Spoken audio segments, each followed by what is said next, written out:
Bismillahirrahmanirrahim. Bonjour à tout le monde.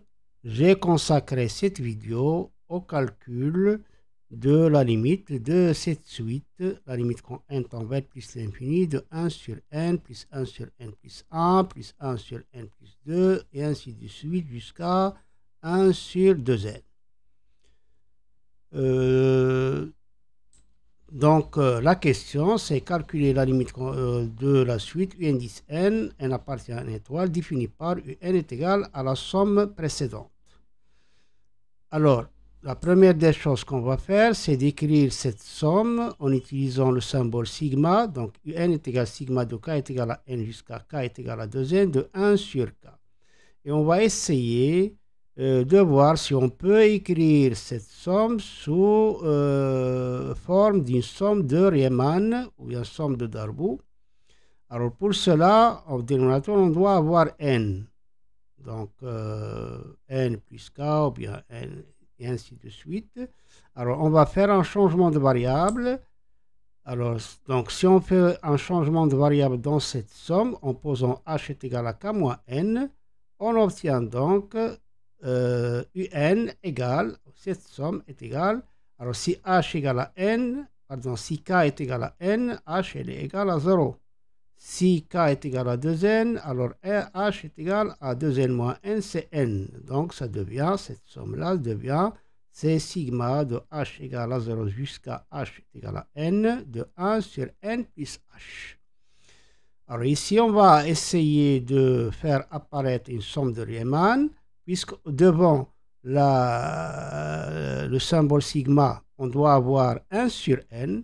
Alors, on va factoriser ici par n au dénominateur. Donc, égal, d'abord, avant ça, on a ici sigma de h égale à 0 jusqu'à h est égal à n. Mais les sommes de Darboux, la somme de Darboux inférieure, la variable varie de 0 jusqu'à n moins 1. Pour la somme de Darboux supérieure, la variable varie de 1 jusqu'à n. Donc, on va faire apparaître ici une somme variant de h varie de 1 jusqu'à n. Donc, on va séparer le cas de h égale à 0 tout seul. Donc, on obtient pour h égale à 0, on obtient 1 sur n. Voilà, donc 1 sur n plus sigma de h variant de 1 jusqu'à n de 1 sur n plus h. Donc maintenant, on va faire apparaître ici une somme de Riemann-Darboux en factorisant par n au dénominateur. On obtient donc cette somme. Elle est égale, en factorisant ici par n, c'est sigma de h égale à 1 jusqu'à h est égal à n de 1 sur n facteur de 1 plus h sur n égale donc à 1 sur n, puisque 1 sur n c'est une constante, on peut la faire sortir de la somme. 1 sur n sigma de h égale à 1 jusqu'à h est égal à n de 1 sur 1 plus h sur n. Voilà donc l'expression qui est sous signe sigma. On a essayé de faire apparaître une variable qui est h sur n.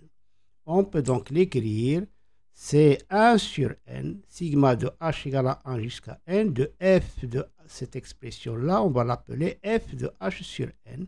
Et bien sûr, avec f de x, c'est 1 sur 1 plus x. Voilà, 1 plus 1 plus x.